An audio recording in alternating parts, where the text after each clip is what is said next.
8 महीने 9 महीने ना मेरा किसी इस्टेब्लिशमेंट से, ना फौजी से ना राब्ता था, और उनका भी मैं शुक्रगुजार हूँ पाक सरजमीन में, कल मैं पाकिस्तान आऊंगा, कि उन्होंने भी मुझे कोई तंग नहीं किया। मेरा दिल कह रहा है कि इमरान खान की बात मानेगा परवेज लाई और मुस्ताफी होगा। और शेख साहब, आपने कहा कि आपसे भी 8 माह में कुछ नहीं कहा एस्टैब्लिशमेंट ने। परवेज लाई साहब ने भी जनरल बाजवा साहब पर जो इल्जाम इमरान खान साहब के नफी कर दी परवेज लाई साहब ने। वज़ीर आज़म आज़ाद कश्मीर ने भी कहा कि दुरुस्त नहीं है। आप भी कह रहे, आपसे भी नहीं कहा उन्होंने बिल्कुल कि आप किस तरफ जाएं और किस तरफ ना जाएं? देखें, जो मैं इमरान खान के ने कहा है, मैं इमरान खान के साथ खड़ा हूं। इमरान खान की हुकूमत को एक क्या कहें, दवा दारू के जरिए जो है, इंटरनेशनल दवाइयां भी इस्तेमाल हुई, डोमेस्टिक दवाइयां भी इस्तेमाल हुई। मैं अपनी बात कर रहा हूं कि मुझे फौज ने ये नहीं कहा कि इमरान का साथ नहीं छोड़ना।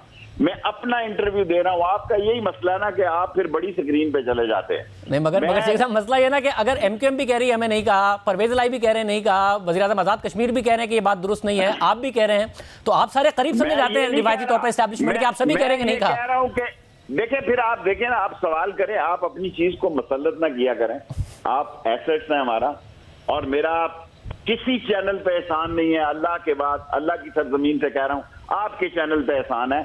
इमरान खान एक एसेट है, और इमरान खान के साथ जिन लोगों ने भी ये काम किया है, उन्होंने गलत किया है। मुल्क शदीद बहरान में आ गया है। मैंने अपनी जात का कहा कि मुझे किसी इस्टेब्लिशमेंट और फौजी ने तंग नहीं किया, लेकिन इमरान खान को उतारने में 25 से 35 करोड़ का टिकट सिंध हाउस में खरीदो फरोख्त की, मंडी लगाने के, सियासतदानों को सियासी तोहफे बनाने में और खरीदो फरोख्त की मंडी सजाने के बाद इमरान खान को उतारा गया, और ये इमरान खान के हक में गया। ये बेवकूफ हैं, कमअक्ल हैं, ज़हनी पस्ती का शिकार है।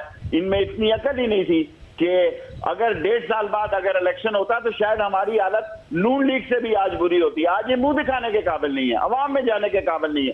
टीवी पे आ जाए, ये आपको भी समेट लेंगे और आपको भी लपेट जाएंगे। ये नजरों में शेख साहब, अगर एक आपको मैं चाहता हूं कि आप अवाम की नजरों में जिंदा रहें। शेख साहब, मगर एक नुक्ता जो आपने साथ खड़े हों। मगर शेख साहब, इसमें मसला ये है कि सहाफ़ी का काम है जहां पर उसको फैक्ट्स नजर आए वो वही वाली बात करे कि जो आप कह रहे हैं कि सिंध हाउस में मंडियां लगी थी, तो जो इमरान खान साहब के अपने एमएनएस थे उन्होंने नहीं उतारा उन्हें अदम एतमाद में। इत्तेहादी छोड़ गए और दूसरी तरफ चले गए, इसलिए उतरे ना। इत्तेहादी सारे कह रहे हैं हमसे राब्ता नहीं किया, तो फिर किसने उतारा? उसी वक्त किया जाता है शाहजेब, जिस वक्त साथियों से मारा जाता है।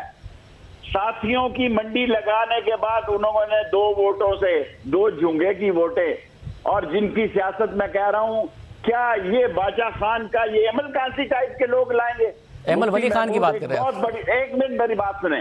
मुफ्ती महमूद एक पाकिस्तान की और इस्लाम की नामवर शख्सियत ये, और ये फजलुर रहमान जो माँ बेटियों को गालियां देता है कौम की, और ये जैन बुख्ती, अकबर बुख्ती की जूती के बराबर नहीं है। फजलुर रहमान साहब जो है वो मुफ्ती महमूद की जूतियों की खाक के बराबर नहीं है। ये मुल्क पर कौम चलाएंगे। कौम को शऊर दिया इमरान खान ने, और इमरान खान जिस हालत में जहां है, देर हो सवेर हो, महीना लगे 2 लगे, इनकी सियासत को उसने दमा चौकड़ी दफन कर दी। साहब, आगे बढ़ने से पहले सिर्फ मुझे अगर एस्टैब्लिश कर दें कि कौन सी ऐसा इत्तेहादी था जिसको जनरल बाजवा साहब ने कहकर के, अगर आपको भी नहीं कहा और दूसरों को भी नहीं कहा, कौन था? देखिए, मैं तो इमरान खान के साथ खड़ा था, मुझे तो किसी ने नहीं कहा। लेकिन बाप के बाप से पूछें और एमक्यूएम के बाप से पूछें।